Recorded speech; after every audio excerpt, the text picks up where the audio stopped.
Shall we move on to the front page of the Rift with Dublin puts Brexit deal in danger. This, of course, we're back to Brexit. This front page headline is all about the UK and Irish officials, according to the paper, admitting that serious impasse over the border threatens Theresa May's hope of achieving a breakthrough with Brussels.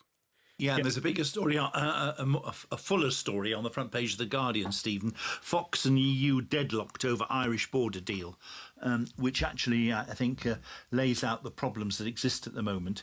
We don't want there to be a hard border, said the Trade Secretary, but the UK is going to be leaving the customs union, the single market. What I don't hear coming from the government, and I'd be fascinated to hear how Jonathan responds to this, is any model of how this could work, which satisfies both the DUP and the Irish government. And I, at the moment, haven't heard any suggestion of anything that could possibly work and satisfy both those people. What we've got here is, dare I say it, the Irish government are slightly playing politics here, not least because there's a domestic political crisis going on in Ireland where the Irish Prime Minister, the Taoiseach, potentially faces a vote of no confidence himself and having to face another election as early as the next month or two's time. But what you've got here is the British government saying we want to move the talks over Brexit onto trade. The Irish government are saying no, we want to know exactly what the situation is with the Irish border before we do that. But the British government are saying, quite rightly, we can't work out exactly what's going to happen at the Irish border until we know the trading arrangements that we have with the European Union after Brexit. And I mean, this is one of the problems of the government having agreed back at the beginning of the talks to the phasing that the European Union wanted. You know, the European Union said, right, we want to deal with citizens' rights, the financial settlement and the Irish border before we move on to trade. Now, I think in retrospect, the British government probably should have said, we can't do that because the issue of the Irish border can't be settled until we've sorted out until we know what the end game is on trade.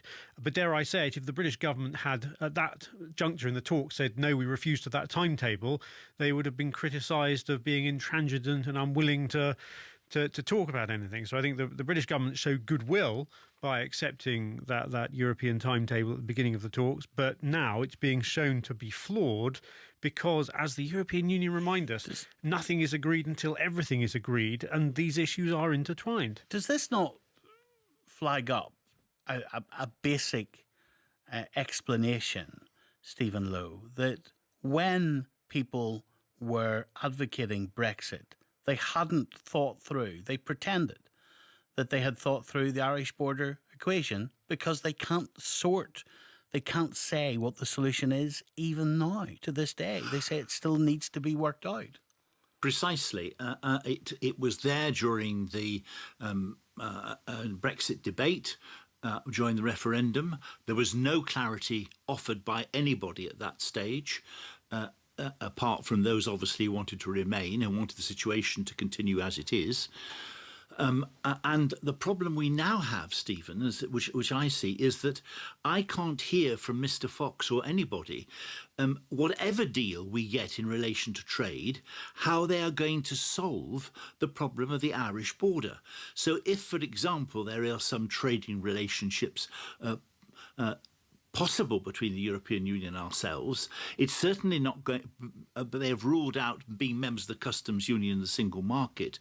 There still is going to be, whatever trading arrangements are arranged with the EU, a need for some sort of border somewhere between Ireland, Northern Ireland and or the UK. Now, that immediately means that Arlene Foster will say no if it's between Ireland and the UK, and if it's between Northern Ireland and Ireland, there will be a veto coming from the Irish government.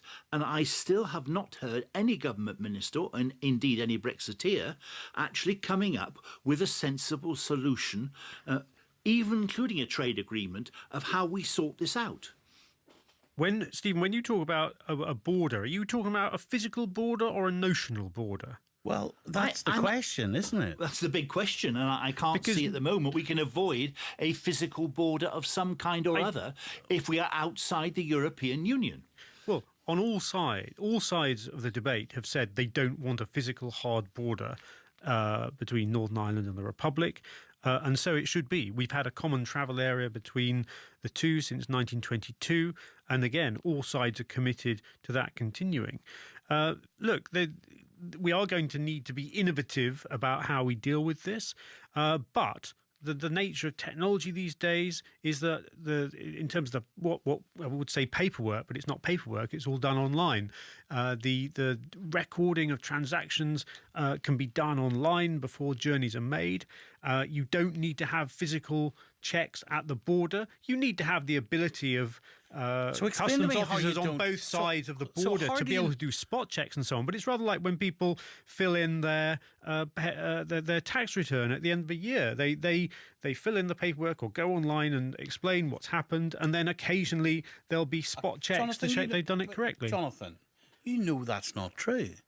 So if you take the equation that you're taking with your tax return, you know that HMRC have got pretty sophisticated computer data and pretty sophisticated computers that are calculating the returns, that what they should be, what the percentages should be with whatever category of job you are in. They have the data being given to them by the people who have paid you the money. They can cross-reference that. You're making that comparison with HMRC to a situation where it's self-declaring. You self-declare what you're taking across the border, and you might get stopped now and again. Well, I mean, there's records of all kinds of trading transactions that would be, taken by the authorities.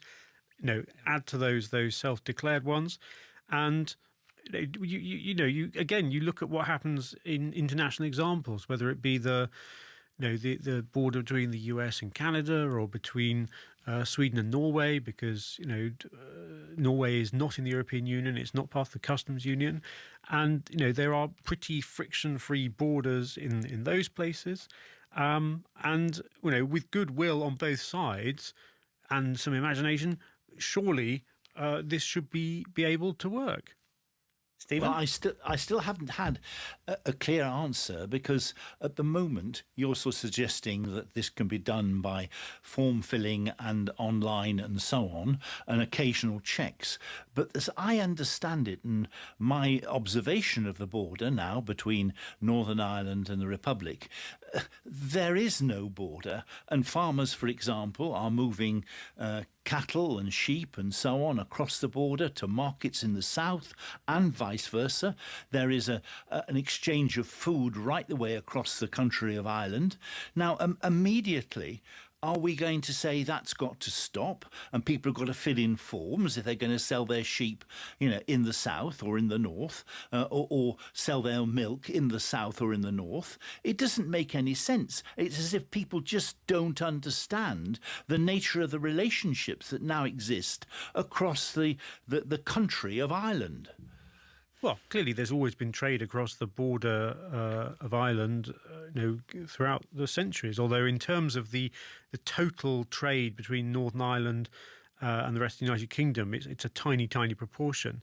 But why don't we be positive and optimistic about this and say, actually, if the European Union agrees to a trade deal with the UK where we have a complete free trade agreement replicating current arrangements, i.e. not having tariffs between the UK and the rest of the European Union as it will be, then none of these questions should arise. And by the way, it's in the European Union's interests to adopt that kind of strategy, because in terms of the balance of trade, the European Union as a whole sells far more to us currently than we do to them. So it would hit them far harder if they wanted to put up tariffs anyway.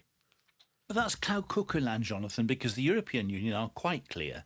Britain must not come away with a deal. So we should be punished. No, Britain must not come away with a deal which actually suggests that being out of the European Union is as good as being inside the European Union. There must be seen to be some disadvantage. We should be punished.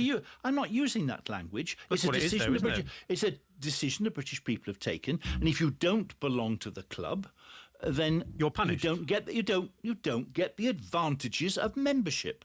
And this language of punishment, which the Brexiteers are using to try and insult the European Union, is not helpful. We need, as far as possible, to negotiate the best possible deal with the European Union, which actually using language like that just simply sends the European Union countries back onto a state of defensiveness. And I'm afraid the relationships now between the government and many members of the European Union are becoming so bad that, as far as I'm concerned, we're not going to get a very good deal at all. Well, the United Kingdom government has shown supreme goodwill towards the European Union. As I said, they accepted their negotiating timetable.